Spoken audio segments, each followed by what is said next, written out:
Dans une lettre adressée aux membres du comité du prix Nelson Mandela, les députés de Soumare ont affiché leur forte opposition à l'éventuelle attribution du prix Nelson Mandela 2025 à Madame Amina Bouayesh, présidente du Conseil national des droits de l'homme du Maroc.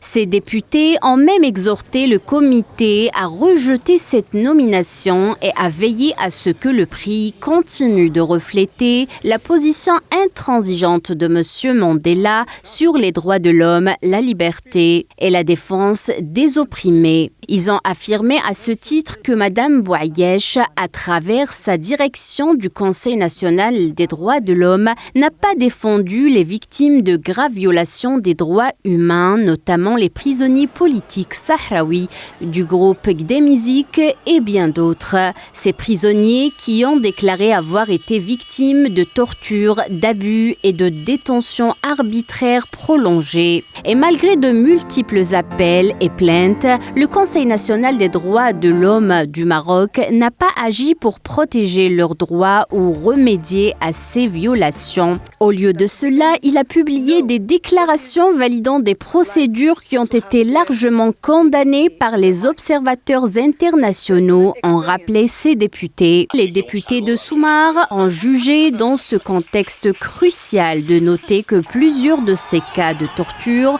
ont été portés à l'attention du Comité des Nations Unies contre la torture, qui a rendu des décisions claires confirmant la pratique de la torture et appelant le Maroc à accorder des réparations aux victimes. Le Maroc a ouvertement bafoué ces décisions, ont déploré les députés, soulignant que le groupe de travail des Nations Unies sur la détention arbitraire a conclu que la détention des membres du groupe Gdemizik et d'autres dirigeants politiques sahraouis est arbitraire et viole le droit international. Les députés de Soumare ont plaidé contre le rapport au silence persistant du Conseil national des droits de l'homme du Maroc et parfois son soutien implicite à ces pratiques qui ne peuvent être conciliées avec le poids moral du prix Nelson Mandela, rappelant que Nelson Mandela a défendu la vérité, la justice et la dignité des prisonniers politiques.